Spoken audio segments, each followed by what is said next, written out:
mmeniunga mkono sana, sawa, mnanirekodi, nimecheka, nimefanya nini, lakini nasema yote yale ni nini? Ni maisha. Kazi hizi ni ngumu sana, sawa? Na unaweza. Yani na unaiweza. Na kusema ukweli nashukuru Mwenyezi Mungu. Yani unapambana. Sawa? Hii kazi ni ngumu na inahitaji uwe na roho ya paka. Yani kama una roho hii ya kuku hii, maidia huwezi kutoboa. Yani kazi ya usemaji unatakiwa uwe na roho ya paka kwa sababu utatukanwa, mimi natukanwa mimi mitandaoni, na chambwa mimi, mshanielewa sijui. Jana nimechambwa, sasa hivi na wigi hili tena nimenunua wigi jipya.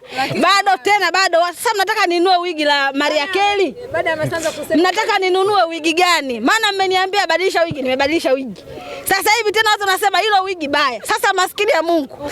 Mimi ninataka nipande ndege. Sawa Napanda ndege mwenyewe. Ninataka niende kule wanako yatengeneza mawigi.